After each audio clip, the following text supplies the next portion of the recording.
And also, there are some features like you can see the face of other people. So when we started this webinar, you could see my face.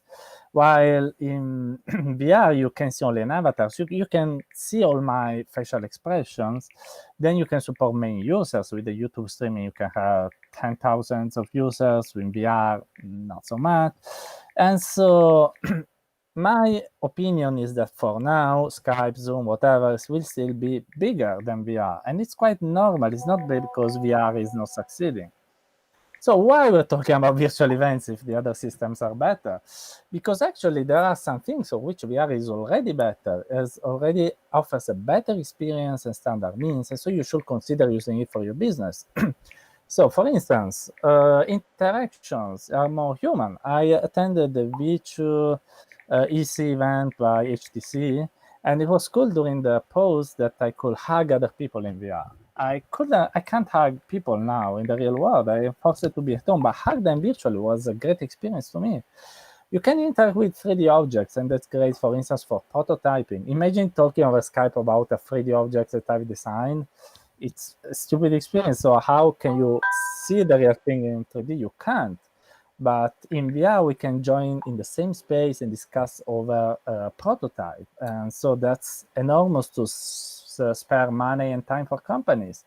You can use your whole body to teach dancing. You can do impossible things. We can have a lesson about astronomy on the moon. So this is not something that you can do on Skype. I can do a context where you have the learning or the meeting. You can have smart brainstorming. I'll show you that later on. And then there is also something, it's true that with Skype you can take notes, but you can also get distracted with Skype. So I can pretend that I'm following you, but actually I'm looking something else. In VR you have, this shoebox on your head and you can't see something else. So you're forced to pay attention to me. So you have to choose when you use VR, mostly it's because either you want to appear innovative to your listeners, to your customers, to your peers, or it's important for you to have a 3D context, for instance, to sell a house, or to do education, or to interact with 3D objects. Mostly these are the reasons to use VR, and it's already important. Use VR for this. But even if you choose to go VR, actually you have not solved all your problems because there are many platforms. And in this period, actually, the number of the platforms has increased exponentially because everyone that had even like a simple beta of their meeting program is just gone to the market because it's the right moment to sell. And so there are lots of platforms. It's impossible to know every one of them. And you have to anyway to choose the right one for your purpose because you probably may want to do a meeting or you want to do an event, you want to do something to discuss about 3D objects or you want just to chat. So it's different. Some criteria that you have to take in mind when choosing the platform, maybe the reliability. For instance, some platforms are super buggy. So if you want to have a party, it's okay. But if you want the most important meeting of your year, probably is not the right choice. The graphical styles, some of them are cartoonish, like at Space VR. Some others are serious. So, for instance, Engage. So if you want to do something like an important business workshop, probably Engage is better. Number of allowed people. Most of platforms allow maximum 40 or 50 people. Some of them like 10 or 20. Some others, very few actually. Actually, even 200-300 people. So it depends on if you have to do an event or meeting or whatever.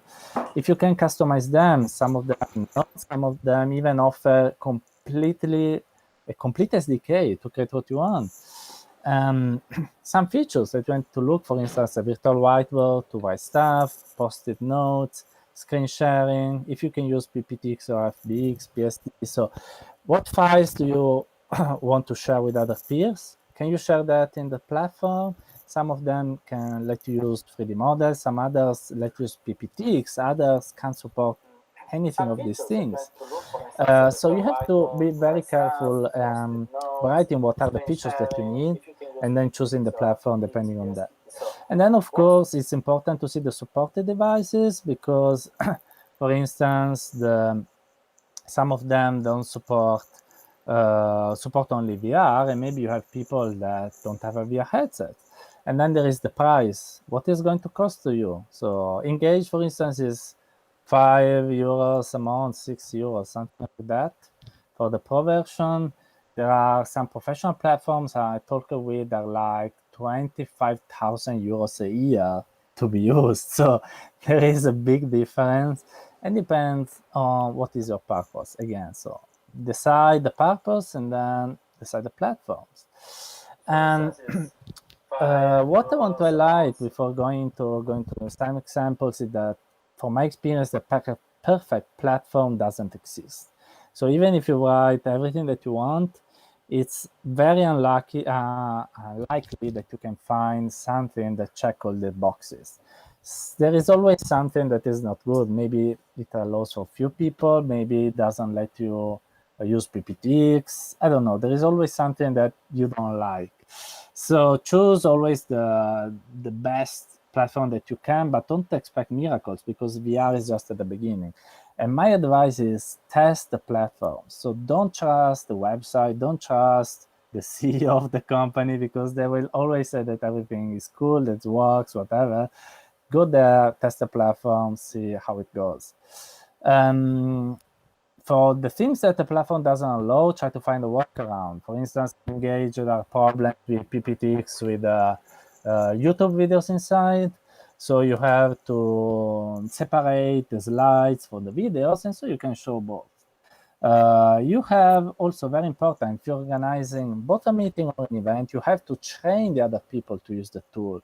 So organize at least 1-2 days before the event some training sessions for your speakers or your peers you have to have the meeting with, because I'm sure that many of them will get lost in the VR platform. And also, you have to inform the visitors with emails reminding them, for instance, to create an account for the platform, blah, blah, blah. And just in case everything may go wrong for someone, have a fallback case that is a YouTube streaming. So if they can't join in VR, at least they can see on YouTube what is happening. So this can save your day.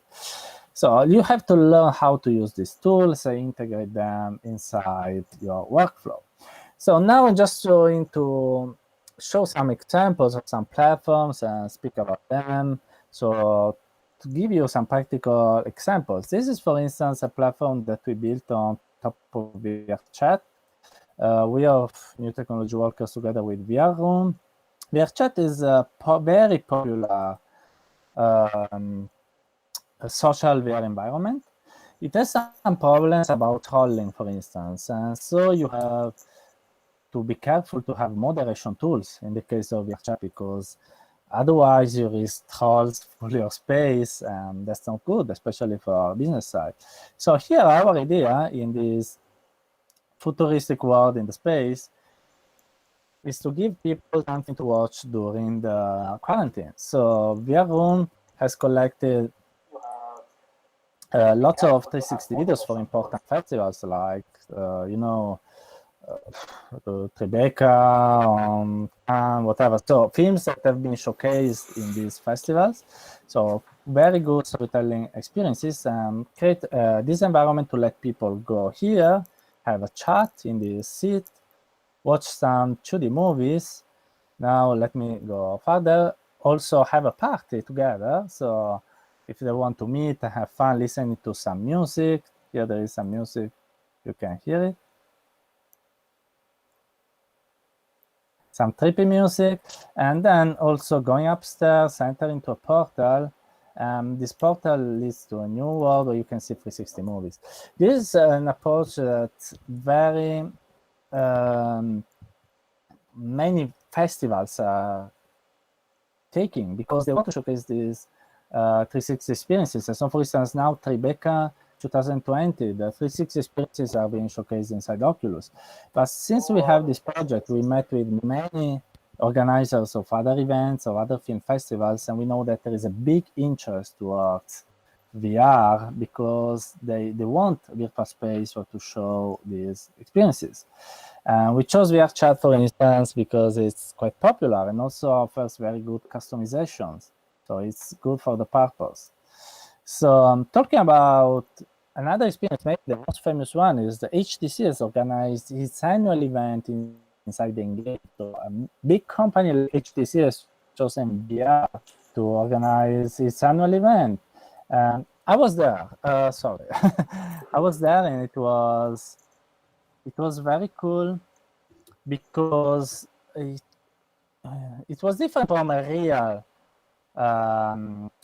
event, a real presentation, because you could have these very special effects. So we were in this environment inside Engage. It was customized for HTC. There were the speakers.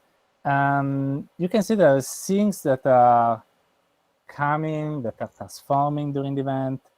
And so it was not only listening to people, but there were some special moments. And this is something that only VR can give you. Here there is Mr. President Alvin Graylin, HTC China president.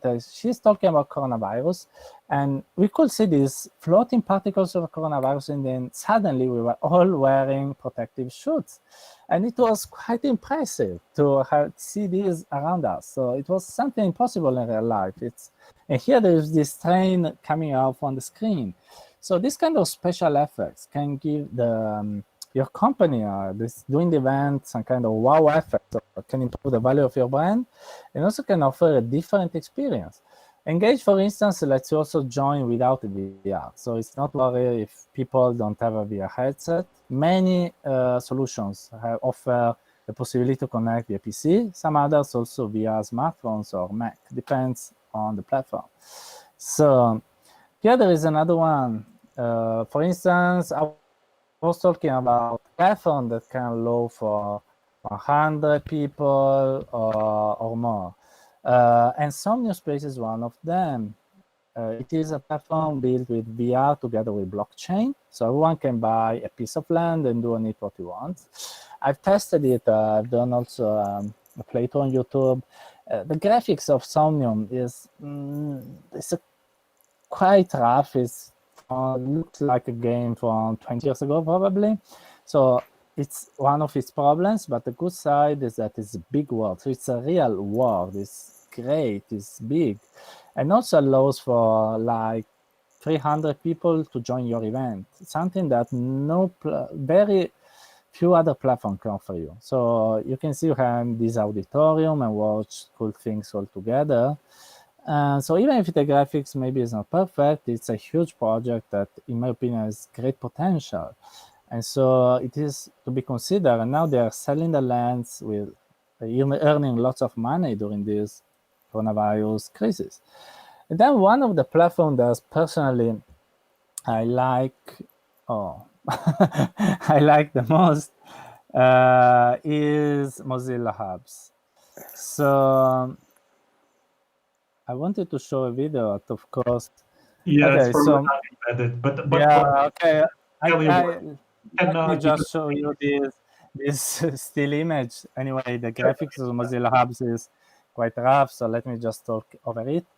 Mozilla Hubs is. Sorry to continue. One of the things that we will be asking you is to share the link so that we can share also with our audience later on.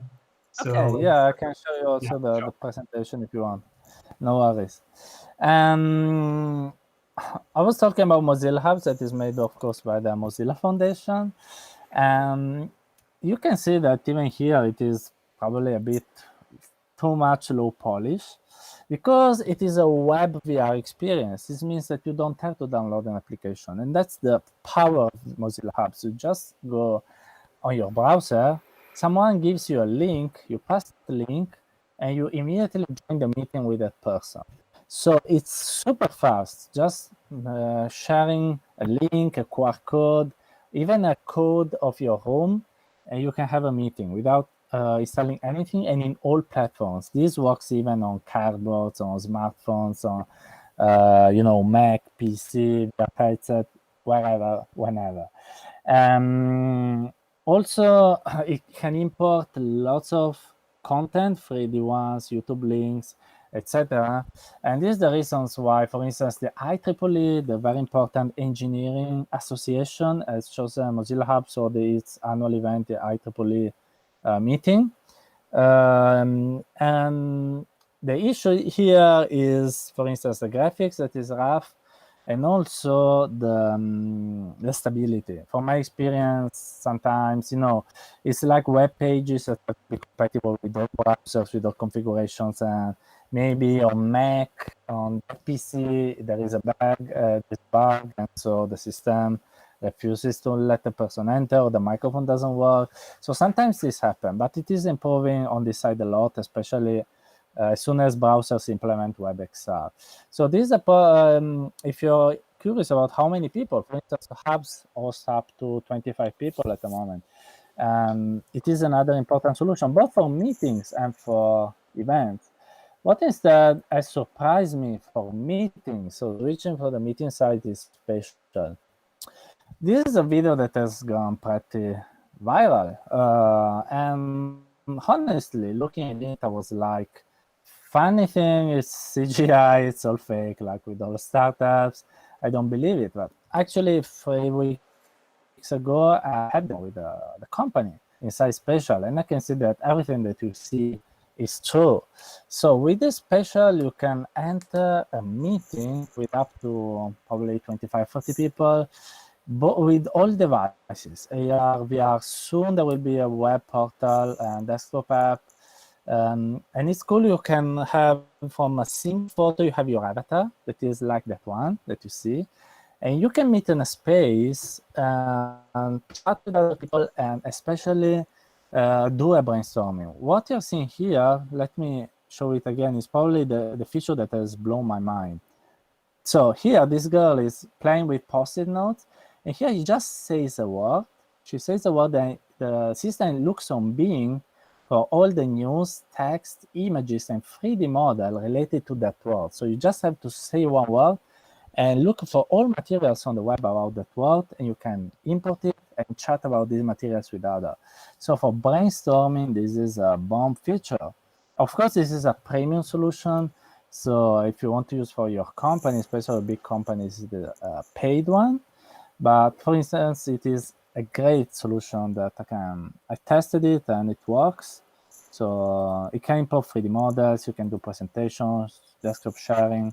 They can also do that because they've got like millions of investments in the latest year. So it's a startup that you have to take your attention on. Going to VR meetings, for instance, there is also Glue. This is from Finland, and it's another meeting solution. So you're meeting with Finnish mountains or another environments with people. And what is cool with Glue is that you can have whiteboards, a lot of whiteboards everywhere, and write on these whiteboards together with other people, put post-it notes, have, again, with people from everywhere. So imagine now with the coronavirus, you can meet with people, you can't have proper brainstorming over Zoom, let's be honest. Sometimes we just want to have a marker and draw all together on the whiteboard, and Glue is great for that. And also offers some good kinds of customization for the environment.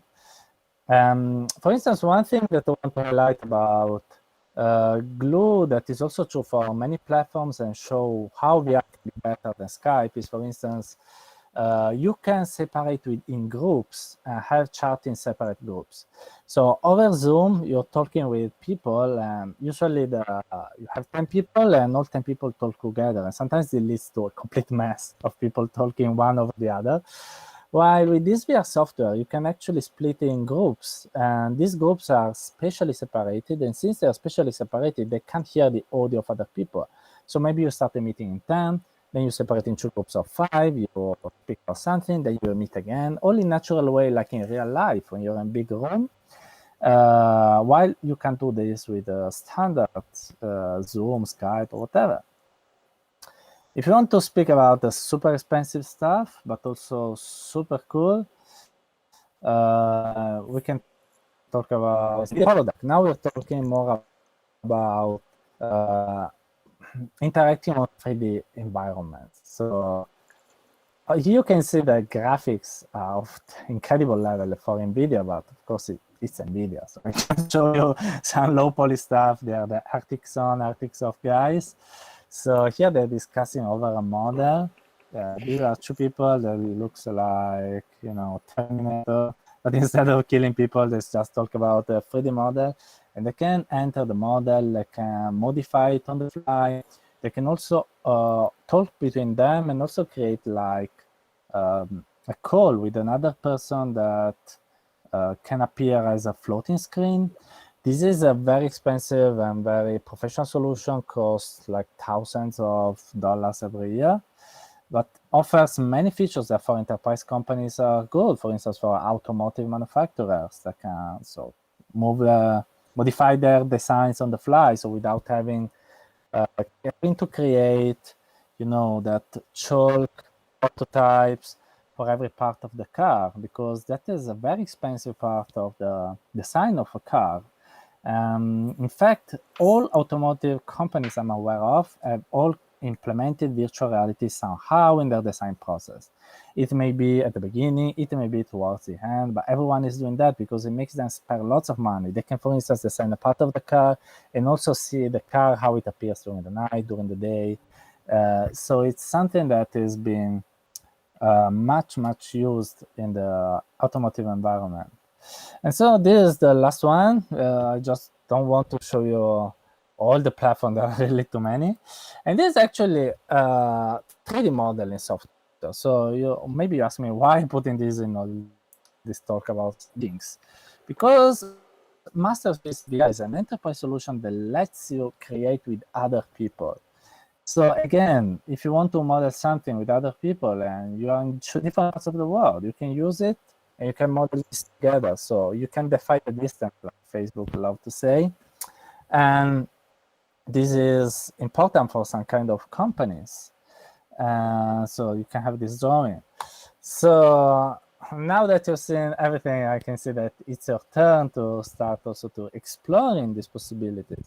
And there are lots of applications. So from the requests that I'm getting, I'm discovering that there is also different kind of requests. So someone wants meetings, someone wants events, some others want to care about education, other wants to model together. There are people that want to sell in VR. I talked with an architect, for instance. I was like, I can make my customers see the houses that I'm designing inside some of the software and sell them.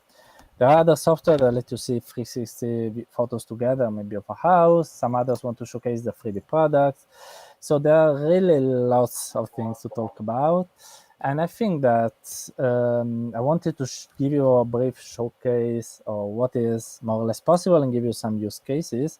But now it's your turn to explore everything and start doing something on yourself. So I thank you for your attention. I'll leave you my contacts here.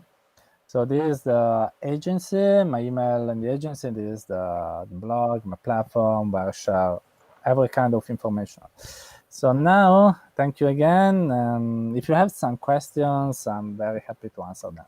Tony, just one point. Your mouse, yes, right now it's better, because your mouse was in the lower part of the screen and it was over the Scare Ghost website. Okay, move that tactical way. I just want to do something that we noticed during the stream. For the initial part, sound was cut off, so I'm just gonna do a quick presentation of yourself this time. So basically, Antony is a VR professional, someone who's been in touch with either VR and AR from a very early start. He mentioned his experience with what seemed to be the future with a Google Glass, which we all know that isn't the future, but it's probably somewhere around the corner. And he's been working with a lot of stuff, mostly projects that have to do with getting people together in VR, pretty much like what I've been doing in the past, I don't know how many years. And he went through a bit over his process. And I'm probably just gonna ask you to do a quick bullet point approach about your first slides up until the Skype one, Skype versus VR, which probably is where we got the sound back. Okay, let me go back. Okay, so tell me which one. So Yeah, probably around here. I think if we could just do a quick recap. You want to start me again from Yeah, here? yeah. It's Okay, so apart from everything that who I am, if you lost it, I think that it's 10 years that I don't know what I'm doing. That's the best summary of my life the last 10 years. And so apart from that, I'm doing VR projects for third parties. So for ourselves, I'm part of an agency called New Technology Workers. And for instance, we are doing this project called Hit Emotion Reloaded that is a fitness game in mixed reality for the Vive Focus Plus. And so you can stay fit while having fun, you can punch stuff without risking to hurt yourself because it's mixed reality, so you can see your surroundings. It's passed through AR and the Vive Focus Plus. It was a fun project, and we had lots of ideas to take it to important events. We already have some partnerships and something like that. We had an idea of porting it to LBVR with a multiplayer version. We had lots of cool things about it and also other projects, but then the coronavirus arrived and destroyed all our dreams, all our plans. Apart from also in a terrible situation around the world. But what I want to say is that we don't have really to just cry about the situation, but we have to fight, keep fighting, creating new opportunities for us, even during these harsh times. These opportunities, the most evident for now from our business is the virtual meetings event. So this is a picture that we took during a workshop that we organized in VRChat for the Venice Biennale, because they had this meeting that they couldn't organize anymore due to coronavirus. So we organized everything, a real meeting with timers, with seats, so cool, inside VRChat for them. And there are lots of requests, also event organizer, meeting, companies wanted to explore something about remote assistance, companies want to sell stuff remotely. This is a sector that is exploding. If you talk with a startup, with every startup in the field, they said that now they can't even breathe. They have too much work because there are lots of requests for this sector, and it's something that we should all explore. So don't steal my job, but you can explore that anyway. There are a lot of things to do. And then I started with Skype versus VR stuff, just to make a super short summary. The idea is that Skype and Zoom is still more important for now because VR is still not widespread, the technology is not ready, the VR software is still buggy, while Skype, Zoom, whatever, easy to be used, everyone knows how to use them, everyone has a device to use them, so that will be better. But VR has some advantages, like the interaction with 3D objects and the possibility to teletransport to another place, to have a context, a 3D context around you, and 3D objects to interact with, and also have a more human relation with the other people, so you can hug with them or do whatever you want. There is also a girl who want to add something funny. I've been contacted by a girl that is dating guys in VR because she can't find a guy in the real life because she's quarantined at home in Singapore. And so she's organizing dating session. You have to go to her Calendly and book 2 hours with her. I don't remember what platform. And so date with her. I know it's a thing, right? Yeah. I remember I had this idea some time ago where you could actually, it was like a niche dating app for more geeky persons. So instead of going out, people who are more introverts, and instead of just going out to a bar, which may be a problem for a lot of people who, I mean, even in terms of personal security. You're actually meeting someone, you have no idea who that is, and we all know the stories. You could have like a pervert or something really worse. So why not, if you're trying to date someone who's looking to the same interests as you are, why not like doing a dungeon together? So you go into something like a fantasy themed RPG session where you can actually make the most out of a date. I think that would be really funny. And now it's the time for that. And like you said, there's the opportunity for our lovely audience. Now you have the chance to do something. Yeah. You can meet a lot with Casey Lane if you're interested. This is her name. You don't want to look her. Okay. Okay. Okay. So this was my presentation. Yeah. I don't let you see my beautiful face. So if you have any questions for you or some people in the stream, I'm happy to answer. I'm gonna start throwing a few questions until we start actually getting those because of the lag. So you've pretty much conveyed the idea of why is it good and bad to go currently from the traditional distance meeting approach from Skype, Zoom, and whatever to VR. So yeah, in Skype and Zoom, you have more freedom to do other things with your hands, basically, because currently in VR, it's still a pain to write. It's still one of the main issues that we have. So until we have some really good ASR and some really good interactivity tools, we're still somewhat stuck to the other tools because if you need writing, that's pretty much a pain still in VR. But like you've said, everything else that has to do with showing 3D objects, sharing 3D objects across an audience and all that, everything is way better in VR because you can actually see the objects, even though they're not in real life objects.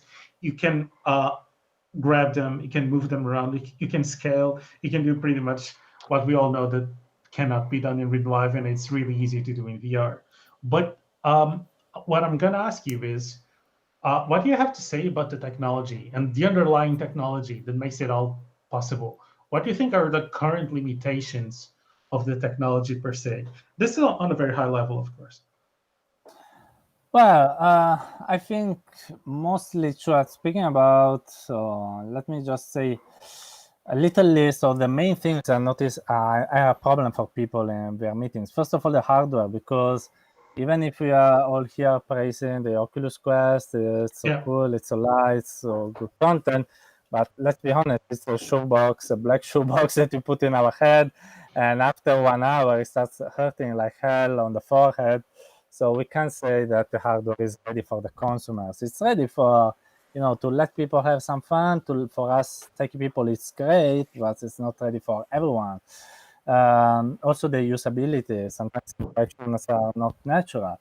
The second thing that I notice is a problem is the avatars, because we need the facial expression. So we have so many muscles in the face, and we can detect all the minimal reactions just to understand if someone is angry, is happy, is sad. And in VR, there is nothing of that.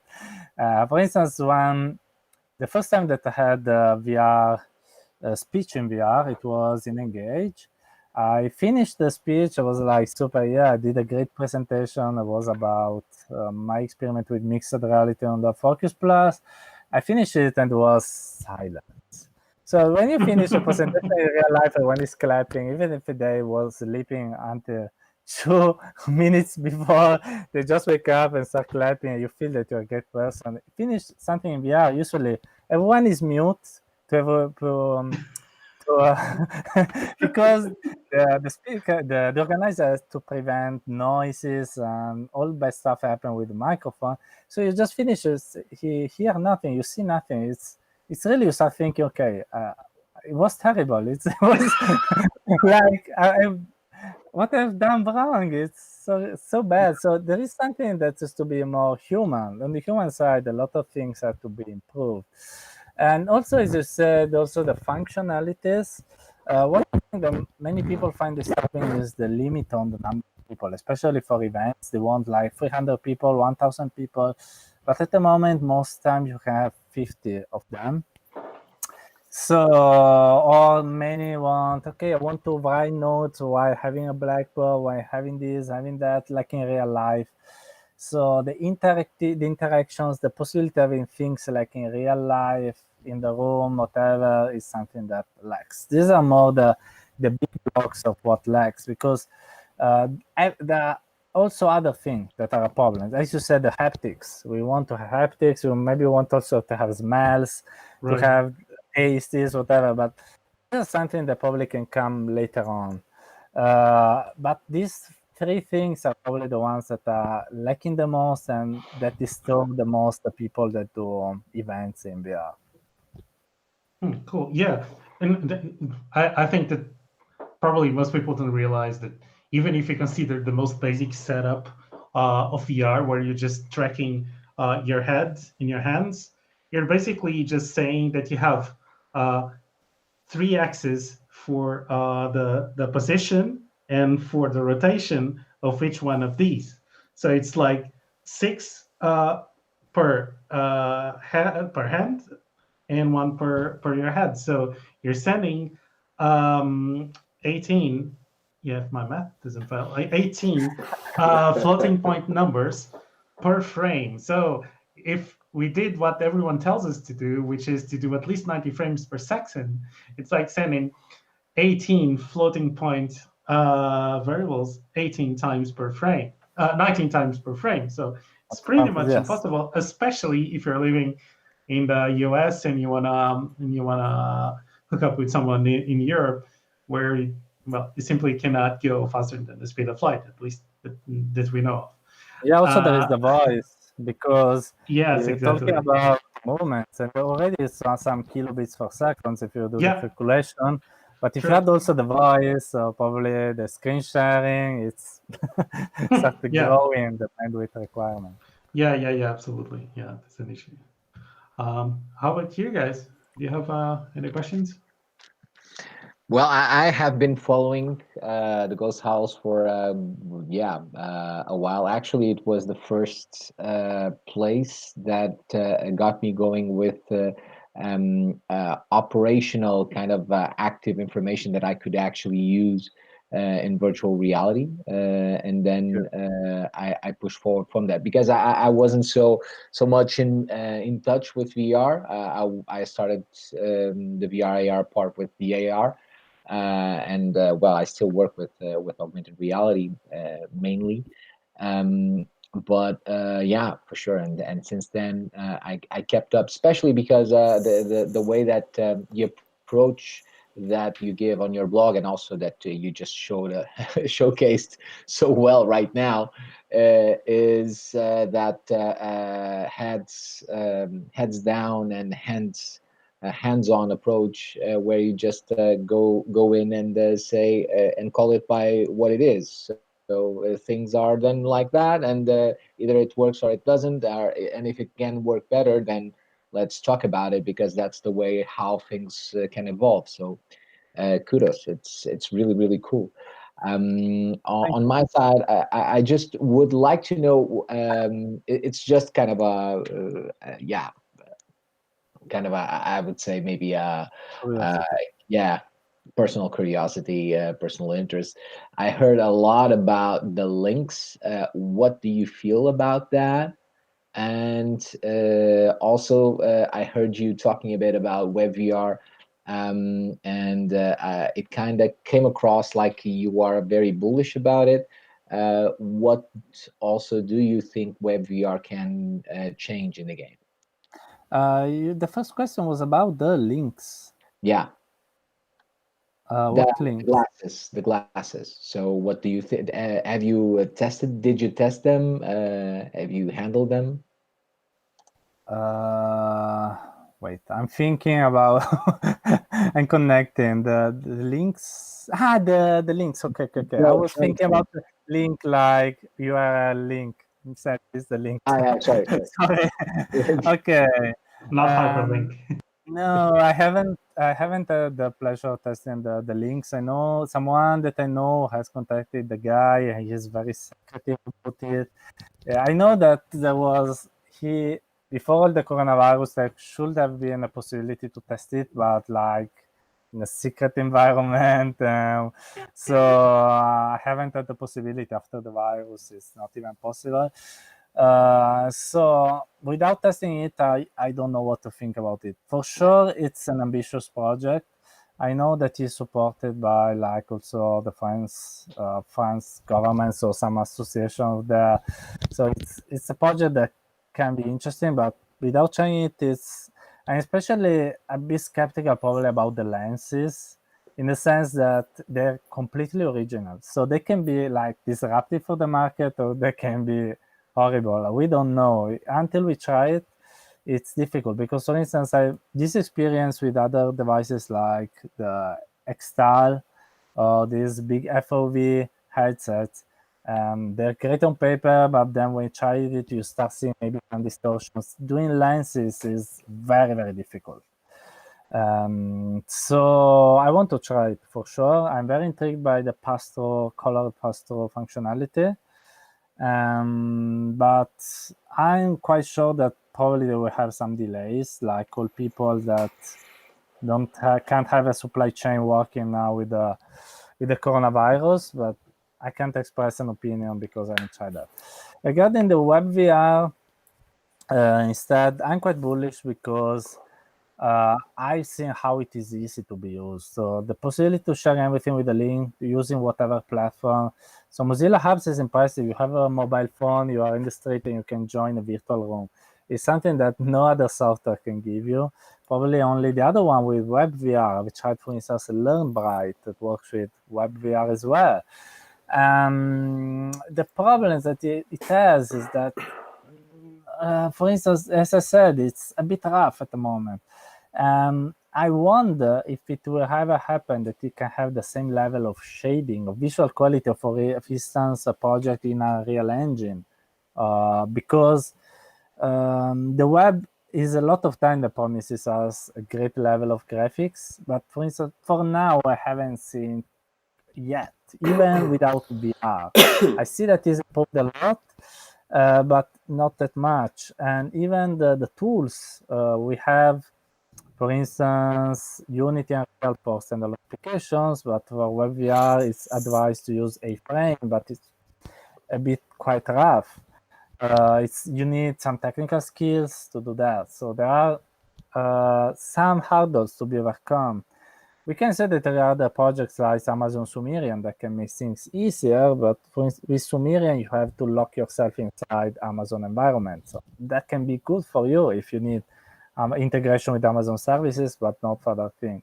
So I'm bullish because it has enormous potential, but we've seen in many examples of history that enormous potentials doesn't mean it is going to work. One clear example from the recent past is Google Stadia. When it came out, it has the potential to disrupt everything. For now, it doesn't disrupt nothing, probably. We'll see in the future how everything will work. Good luck to Mozilla for that. We have one question here, Anthony, from João Rodrigues.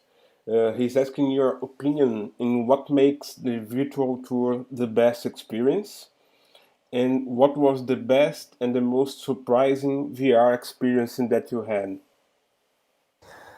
Well, virtual tour, I think, is referring mostly about houses. If it is the case, while there is this lot of debate in the VR communities that 360 content is not VR, I can't stand hear this sentence anymore. I think it's just a stupid quarreling. 360 tools have already still their uses to sell houses, real estate, especially now that they're from distance. So you can show people how it is in a house from inside. Usually they're shoot for houses in medium dimension. I got to know a company in Taiwan called iStaging. They're very cool people.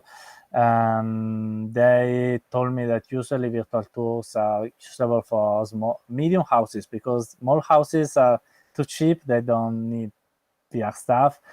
Big houses, the villa of the worth 10 million euros, you don't make a 360 photos tour. Probably you make videos with drones, you create super cool stuff for them.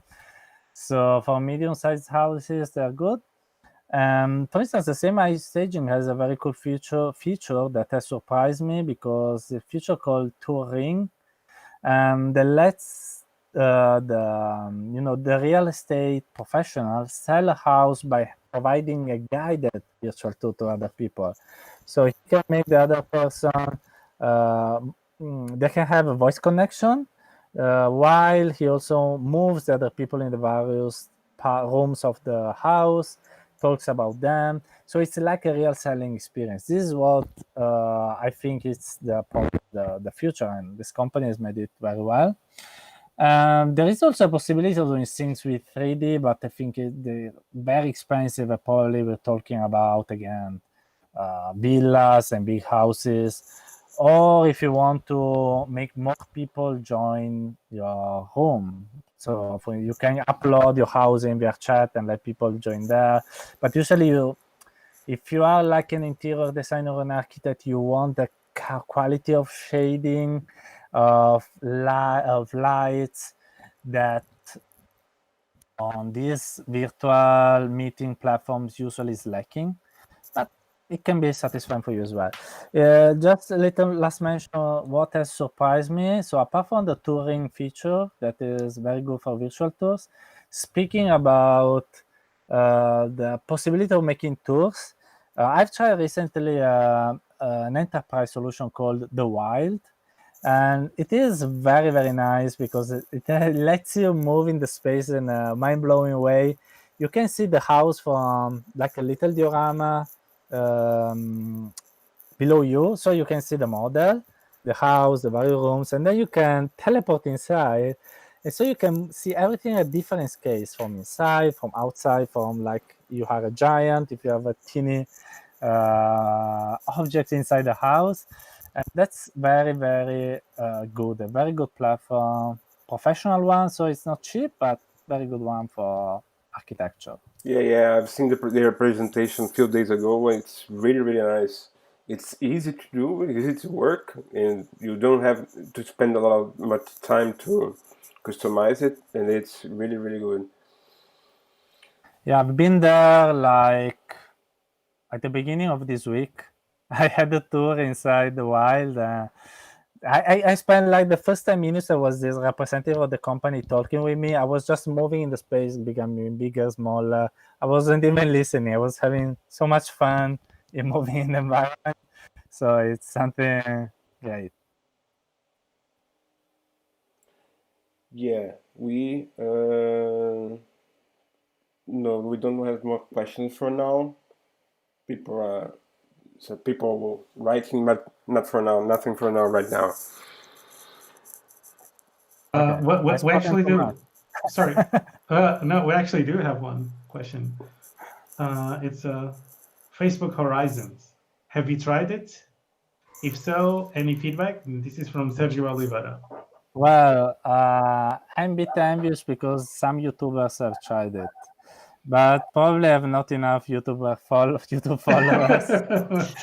Oh, so now it's the perfect timing. So you do have a YouTube channel. Tell us all Yes. about it. Yeah, you join my YouTube channel as Cat Ghost. So maybe you can pump my followers, or Facebook is going to invite me.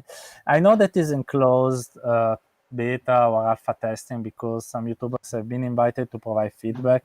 I guess also to make some videos for the launch that will be there, but they had to sign like 5 pages NDA, so they can't say anything. My speculation, but it's a personal speculation, is going to launch now in May, probably, because there is the F8 of Facebook that is virtual. And so I hope that we'll, at least hear some news, probably in open beta in May, but it's just a speculation. I don't have inside info. So I have not tried it, unluckily. From what I can say, from what I've seen from all the videos that I looked in after the OC6, is that it looks interesting. It looks a bit like Rec Room meeting Altspace and such. What is incredibly interesting is the power of Facebook, because you can connect with everyone having Facebook, and that's like billions of people. and no other one has this kind of possible market. On the other side, it's also good that you can create content. You can also use Unity application. This is something that has been previewed to people on tested YouTube channel. But it's always like, let's see, because Facebook has already made everything wrong with Facebook Spaces. So it's not so sure that it will be a success, but for sure it's something that we have to keep an eye on. Yeah, absolutely. Sergio also added it made sense with F8 for the release. So yeah, it would make great sense, at least for us to actually see some presentation from Mark on how it goes. Yeah, I've tried Facebook Spaces when it went live, and it was okay. I mean, it had its. I think it fits in that category where it's gonna fail, but you have to do it anyway because it's gonna drive development forward. I mean, it was too early. We're talking about what the RC1 coming out. No, it was a bit. I don't know what was happening back then. We already had RC1 or something like that, and Facebook has just acquired Oculus, and they were doing a bunch of media efforts to try to capitalize on the sale, and they have to do it. I mean, they have the power, they have the time, they have the money to actually do it. So why not be at the forefront of the social VR development, right? So they did it. We were able to take selfies, do Skype calls, take selfies while on a Skype call, do 360 views of some things, but that was pretty much it. They did one thing that I find amazing, and it's something that we should all look into, especially everyone who's working on virtual presence and virtual embodiment, which is the fact that you were able to get an avatar representation based upon your Facebook picture. And the fact you had that from the get-go, where you didn't actually have to customize everything from like a vanilla avatar, and you actually had some resemblance between your photograph and the actual avatar that was presented to you from the start. For me, that was really good. And also, they have a great presentation on their trials, on their efforts to create the avatars, which is a valuable teaching for everyone. So they explain why they had to do it. They say why they went for that sort of aesthetics. Why no legs? Why? I mean, it was I think it's the first time that some commercial platform has actually released that all that data based on actually trying things out for the public. So I think it is really great. What do you think? It was Sergio was also asking, what do you think? What was wrong with Spaces besides what we've pretty much covered? Well, it's an interesting question. I don't know completely. First, probably, as you said, also it was too early, and they were too bullish about its success. But I say that I don't know completely also because in business you discover that in the end you can't predict anything until you reach the market, because Facebook seems the right company to do a social. So whatever they could do, they have billions of people already there on Facebook. They made also a nice environment because Spaces was nice. It was 360 videos, models from Quill, whatever. And then arrives VRChat with terrible graphics, with trolls, with crazy stuff, and getting customers. It is a nonsense. So you see the true products on paper. Uganda knuckles. Yeah. Then you the way. Do you know the way?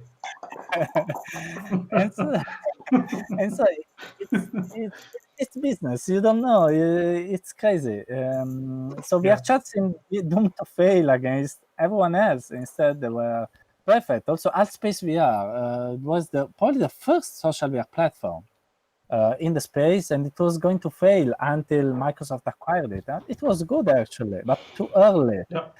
So sometimes it's the timing. Sometimes it's just probably they were also overconfident over it. Probably they expected people to start to enjoy spaces because it was cool. But maybe VR chat, just to make a comparison, probably gave people two things. For instance, it could be used without VR, and most VR chat users don't use VR, while Spaces was mostly a VR solution. And then VR chat also gave people what they want to, so have fun. So probably not in the best way possible. That is the smartest way to have fun. They were also lucky that there were lots of YouTube sharing of it, while probably also Facebook was very focused on Facebook, not getting influencers and such. And so this is what has happened. Probably if Spaces was launched now, it would be a bit better. But I think that they understood that they have to give more things to do to people, probably foster more connections, and so Horizon looks like more something that we can go there and play together, more integrated in Facebook. I hope that it will be compatible also with PC or smartphone only. I think so from what they showcased, because if they make the same error of doing it VR only, it will be another unsuccess, in my opinion. Sure. Cool. Thanks for your opinion. There is one question, Tony, that we are probably tired of answer, but I'd like to hear about what your thoughts about it. What is the future of VR? Yeah, that's a simple question. It's a simple question. Wow. No, but the point is, we've been shifting from the last 2 years from problem to problem in VR. 2 years ago, the problem was that the headsets were too expensive, or you needed expensive hardware and stuff like that. And then 2 years ago, we had Oculus Go. 1 year ago, we have Oculus Quest. So we have cheaper and good equipments to people to use. They are not that cheap enough, but they are everywhere. Is that content that we are lacking? We are missing some good content to make it more like PSVR, like PlayStation, that everybody has one? What do you think? Well, if you want, I can say that the same sentence that says everyone, we will have a glass every day in our faces for 1 day, and the battery lasts 1 day. The field of view is enormous. We come AR and VR. There is 5G. There are I don't remember what is lots of applications, virtual, whatever. So okay, this is what is going to happen, because every one of us says this, and we all believe really that this is going to happen. The problems is that I think we all suffer, from the underpants gnomes, that episode of South Park. Sometimes it's quoted by business mentors. It's very funny. It's like the South Park people discovered that these gnomes, they steal underpants because they have a plan. The first part of the plan is collecting underpants. The third part is profit. But they don't know the second part. So they keep collecting, because sooner or later they reach the third part. And it's funny because one of us says that in the far future, in 10, 50 years, we have these magical glasses. We all know that now we have to struggle, but we have no idea what is going to happen in the second phase that will lead us to that fantastic thing. If you had to speak honestly, because I think it's very important to be honest, because otherwise we have the same problem that we had in 2016, when people start saying that VR is dying because they overhyped VR for whatever reason. And now when the technology showcased what was actually possible at that time, people were disappointed that we couldn't have perfect VR. So I think we shouldn't dream too much and know that it is going to take lots of time. So when Michael Labra says that probably to have a glass like the one that we're dreaming of, we need 20 years, we have all to consider that we are here for the long run. If someone is a cowboy that wants to enter VR, make a lot of money, now probably is not the right technology. So switch to blockchain with AI, with drones and 5G altogether. Follow all the buzzwords, but this is not going to work for every technology. Also 5G. I'm learning more about 5G now. You discovered actually is not going to solve all the issues of VR or whatever technology. It's just a faster internet connection. It can enable stuff, but we don't know what is going to happen. And this is a sentence that actually from Charlie Fink, the very famous Forbes journalist. I asked in an interview to him, so what is going to happen with AR and VR? He answered me, he's a very expert in the field. He worked with technologies. He's so internet coming, he's so smartphones. He told me the truth is no one knows what is going to happen in 10 years because this is the truth. Why there is this problem? Because also there are technological problems. So when you I talk with Jerry Ellsworth, a girl from the Cast AR glasses now at Tiltify, I asked her about the Cura glasses or even the rumored Facebook AR glasses. And she told me now there is not the technology to do that. It's impossible. So you have to wait for the technology to create the materials to arrive to that kind of lenses. So the first problem that we have is that technology has its times to evolve to create a glass that can do AR and VR, can have better resolution, better lenses, whatever. We need that time.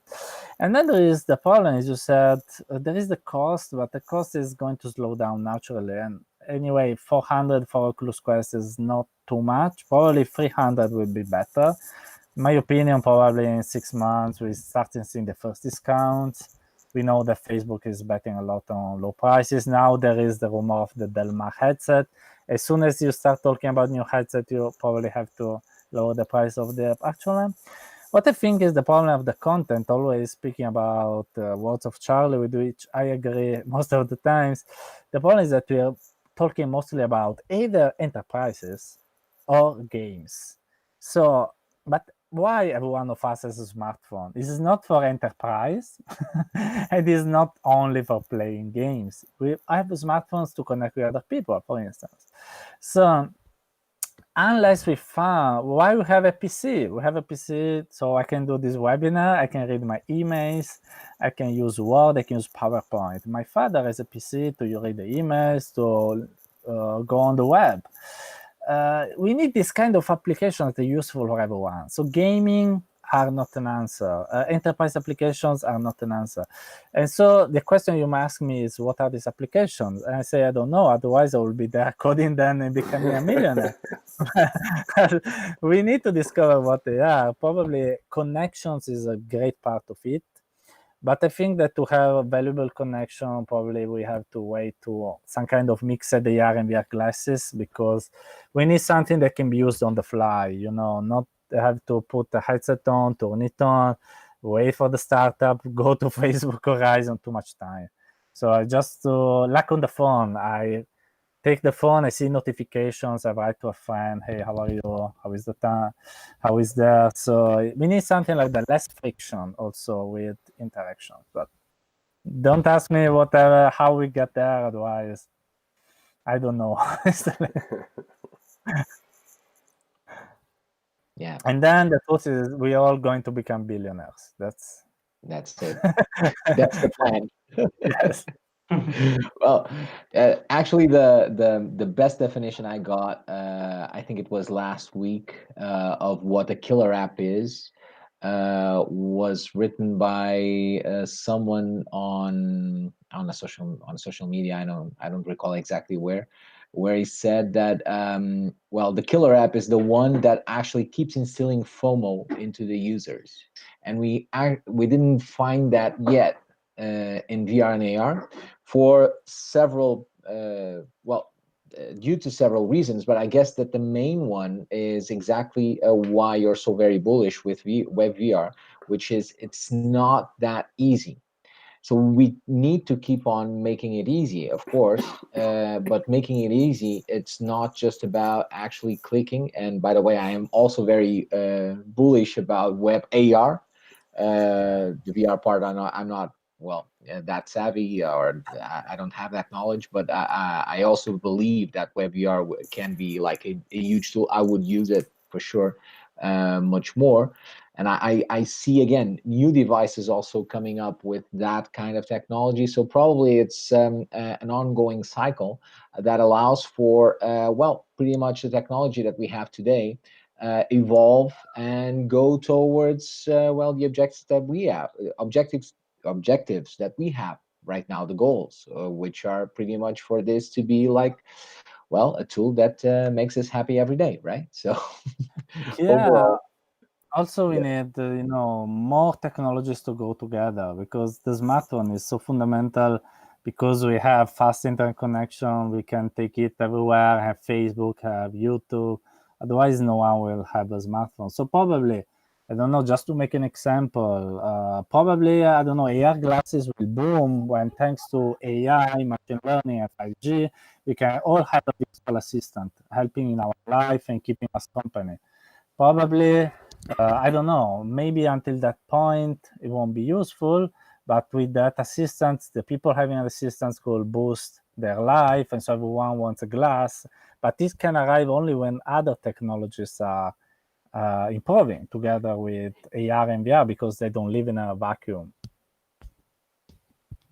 yeah, exactly. Well, but meanwhile, we're all stuck here in our own houses, right? And waiting out for the virus to go away. And actually, I don't know, Tiago, Anesio, are there any more questions at this point? No? So maybe, Tiago, what do you think? Maybe we can do our little presentation, the VRARA presentation today. Yeah. Would that be okay? Perfect. So today we actually just want to do like well, this little we just want to do your, well, the usual presentation, but with a different in a different way. So pretty much what we want is to well, allow you to actually check. I don't know if right now you are seeing what I'm seeing. Yeah. You can. Perfect. So we actually want to talk about pretty much the time that we're living, and why we keep on believing that right now VR and AR, and of course also the VRARA, which is pretty much the association that we're members of, actually makes sense and makes even more sense in times like these. So Oh, this all begins by with, the way, Luis, let me just stop you, because we can see your screen, but if you're doing it in full screen, we're not actually seeing the presentation.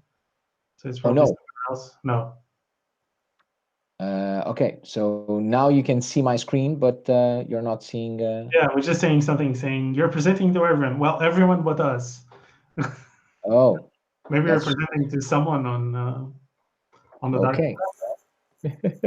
You Well, I don't know. probably you are sharing the wrong screen or the Yeah, wrong app. yeah. Okay. So, well, I'll then just do The whole different screen. things. So I will just do stop presenting, and then do just a presenting of my entire screen. And I think Yeah. that this way things will be in place. Yeah. Okay. So Hey, it works. it is. Yeah.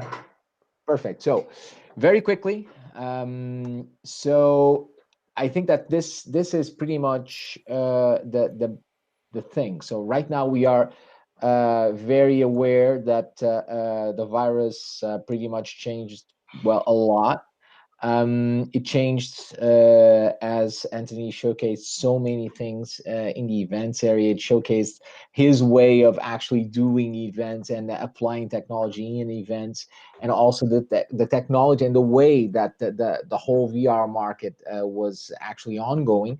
But at the same time, it also changed us as technology users, us as the drivers for this digital transformation that VRAR is inside organizations. So, and in which ways did the coronavirus actually changed us? So The first thing is that right now we think that this probably will happen again. So that what we're living right now, and that will eventually succeed, is going to happen again. So we need to be prepared. So it feels like we weren't prepared this time, and it feels like are right now grounded and in our places because we weren't prepared. So now we need to have that. So we need to keep that in mind. So that's going to affect us in the future. So when we step out of our homes and we start making our own decisions, probably we will be thinking about what, how can we avoid this happening again. And the issue is that um, the OMS actually, so the World Health Organization actually gives us some reason because right now the epidemic and all the diseases that keep on happening, they well, if you see the infographic, like a little less than half of it already happened this century. So yeah, we have reasons to be attentive, and we really need to be looking out for this recursive phenomenon. Now, at the same time, yet another thing that happened is that right now we are looking a lot not to other humans, but to screens, to interfaces. And that's yet another thing. So right now we are used to talking to interfaces. We are at our homes talking to phones, talking to tablets, talking to PCs, which are objects. But it's the way that we facilitate our communication, and it's also the way that we connect directly with the economy. It's the way that we connect directly with society. So what does that mean? That means that right now I probably learned to trust more through these interfaces. So at this point, I am I am more liable to do bigger purchases online than I was like 2 months ago. I am very much, I am much more prone to hiring someone to do some jobs online than I was like 2 months ago, because I got used to it, because I was thrown into this situation as pretty much all we were, and I need to handle pretty much this situation. And to do so, I need to trust what's available, and what's available are the interfaces and the web. So right now, I started trusting even more the digital, so digital channels, and that is a good thing, is a bad thing, but it's happening. And what does that mean? That means that suddenly, since we started this, the biggest teleworking, education, remote education, remote entertainment experience in mankind ever, space suddenly does not appear so relevant as it was 2 months ago, which means that distance does not also appear so relevant as 2 months ago. So that actually allows us to be in a trustful relationship with people that are at a much bigger geographical distance, which means that right now, the possibilities and the opportunities to actually do international business are really, blooming. And that's a big opportunity, for instance, for a second tier country like ours. So talking then about the VRAR Association and what does VRAR have to do with interfaces and has to do with international business. So before passing on to Tiago for him to tell you a bit more about the VRAR Association, what I just wanted to like bridge these two concepts. So interfaces, if right now we are used to good digital interfaces like these, like for instance, how Antony said, Skype, for instance, is and Zoom and all these conferencing tools. We are right now ready, probably, to go into a step further and try and test, other kind of interfaces, and probably on a business-to-business level, maybe actually leverage them to bring in more competitive advantages and probably to reduce costs and to accelerate our business. And at the same time, also leverage the opportunities, the international business opportunities that these technologies bring. Now, VR and AR, the VR and AR Association actually gathers all these professionals. But now's the time when I pass the ball to Tiago. Oh, thank you so much. But before doing the segue to the VRARA Association pitch, I just want to pick up on what you last said, on what you previously said, sorry, because it's really interesting. You talking about space, and you know what? That stock image of the lady wearing a mask with her computer, that's amazing as well, because she has absolutely no trust in her own devices, because she feels she might get she doesn't want to she doesn't want to pass on a virus to her own computer. One of the things that I noticed is she's writing down, she has a form. It's fuzzy, but if you know what that form is, that's the W8 ban from the Department of Treasury, IRS. I feel those, by the way. That's why I know what that form is, but she's writing down on a paper. Dear lady, IRS will not like if you do that. So just a fun moment. Sorry, I had to share this with the world. But anyways, the space you were talking about, I've heard for more than one case that I will not mention, big companies, and this is actually happening, that have I don't know, hundreds of employees in multiple locations around the world, suddenly realizing that, hey, we could actually save a fortune in real estate because we have a lot of people happy working from home. So yeah, that's got to be a reality anytime soon, because nothing drives change more than actually money, and So if you could clearly think that you can do that, and at the same time save money and everyone is happy, then things will probably happen. So yeah, that's a thing that's got to happen. But now, segue to VRARA Association. So like we saying, and like we say in every meetup, we are a networking association, worldwide association, and me, Luis, and Anésio, we are the persons who are actually working on the Portuguese chapter. And what we try to do is we try to foster networking and getting all the professionals, not just here in Portugal, but all around the world, working together, sharing their knowledge, sharing best practices, and making sure that if you need something in the VR and AR space, you know where to go. So we have chapters pretty much all over the world, mostly obviously in Europe, in US, but we're starting to have a bunch of other chapters in Asia, Oceania, Latin America, and we share all the communication between a lot of different members. You have all these big names being a part of the VRARA Association and more that you don't know. If we were talking about devices, and we already have Vario with their new XR device, which is, completely unaffiliated, but I've tried their device while it was still in development, and it was one of the best high quality devices that I've ever tried. So it's not something for the consumer, for your everyday consumer, because it's, I don't know what the price is. Back then they were thinking about something like 3-5K, but it's something that's for a company who's not, for a big company who really is gonna get a lot of return on the quality level, that really stands out. But moving on,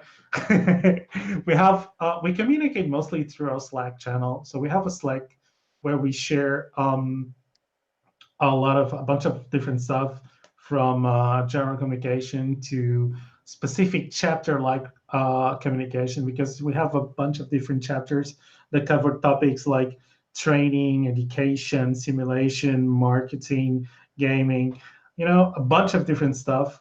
Well, we have I don't know if it's day. No, it's not daily, but every week there's a bunch of calls where we get people from all different chapters to talk and see what they're working on. There's always a feature spotlight where we have someone presenting, talking about a new product, and talking about best practices, doing postmortems.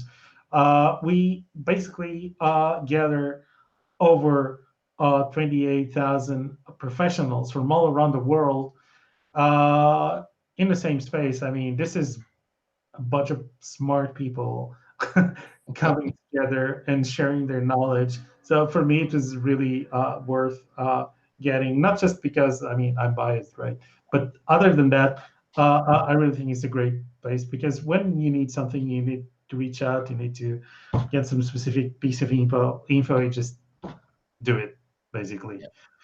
And we have two big events. One, which is the VRAR Global Summits, that already took place twice in the North American and in Boston, right? In Vancouver. Vancouver, sorry. So it's Canada. And this year we were supposed to have the first European global summits in Lisbon, but coronavirus kicked in, and now we're still having it in Lisbon and everywhere else because it's online. But we tried to organize, and I mean, it was happening this year because we have such a growing immersive industry here of VR and AR professionals that we definitely wanted to showcase it to the world, basically. And we did like killer pitch, apparently, because we were accepted as the host chapter for the event, and it will happen next Yeah, year. the main reasons are here, right? So Yeah. we have beach, we have good meat, and we also have wine, which is a very important element of quarantine. Yeah. But overall, we also have this, right? And this is key. And that's really important. All the numbers that you're going to see are not yet updated, so they are bigger. But I think that they right now come to illustrate the size of our market when related to the VR AR development side. So today already you have like global development teams that are working outside of Portugal to pretty much worldwide organizations and corporate monsters like Siemens, for instance. Their VR AR development effort is happening coming out from Portugal, and you have several others that are right now also implementing and stepping up their development efforts from Portugal. So the cool thing about the ecosystem is that besides having like VR AR arenas, also labs, also having several universities that started betting on this, on Unity, and you better than me, Tiago, you know this also regarding the gaming industry. So right now, you also have a huge diversity, and I do mean a really big diversity of businesses, VR and AR businesses coming from Portugal and operating in Portugal, going from hardware, smart glasses. You have like guys working with advertising models for VR and AR. You have guys doing AR gaming. You have so many, and that is really really cool. And add to that the talent pool that we already have, that is being kept not just by the universities and not just by the training centers, but also by all the important language speaking markets like Brazil and like several others that we connect to and that we can actually tap into to get even more talent. So that's the cool thing that is happening here, and that's why I think that the international business opportunity and also this digital trust that we're nurturing with our quarantine are real opportunities that we can leverage to make things work. So yeah, that's pretty much the end of the presentation. So and that's pretty much it. And this was my kid. Well, with It's, that, just to wrap up, Yeah. thank you very, very much, Tony, for being with us today. This was It's been a pleasure. it was the first of a series of new of webinars that we are planning over here. For those who are watching, here you can find a QR code to subscribe to our newsletter and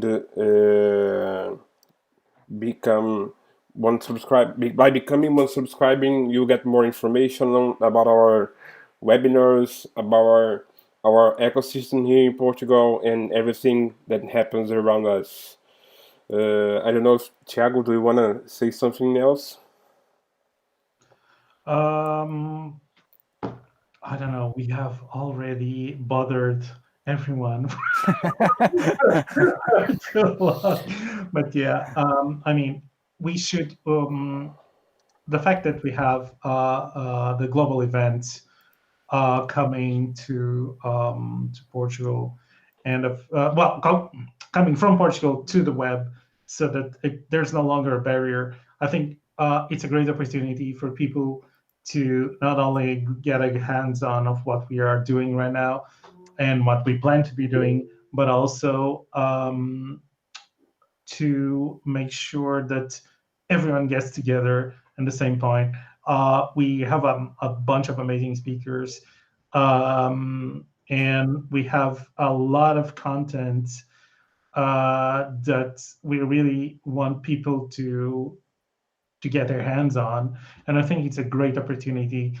I mean, we missed the physical event where we end up going out for drinks and having a lot of fun with everyone, which is usually a highlight of any industry event. But at the same time, we've gained something which is being able to be more ubiquitous and reach out to everyone else. So I think it's a win-win for everyone at the end of the day. That's it. Yeah. Just remember, we will, as the first one of the series of webinars, the next one is going to happen on the 12th of May, and keep looking at our social profiles to see more info about it. Tony has a blog, as you all know. It's called and it's called the Ghost House. Sorry about the house. Still, I just pasted the URL because it's not the ghosthowls.com, it's scaredghost.com. Yeah, no, but you put in the wrong place because people are not seeing that chat. Okay. I'll put in the other one. Don't worry, people. Perfect. Then also, if you can share also the name of Anthony's game. So it's Hit Motion Reloaded. Reloaded. Yeah. Hit Motion. We should hire you for the promotional video. Wow. Thanks so much, Anthony. And that's it. Well, thank you very much. That it's been like really good to be here also with you. Thank you, Anthony, for all your insights. Really cool. And really, again, straight to the point. It's really cool to feel the same energy from you speaking as from what you write. It's exactly the same. I'm the same person in the end. No, thanks you a lot for hosting me. Really, it's been a fun webinar. I hope that people listening to us had fun and learned a lot during the process.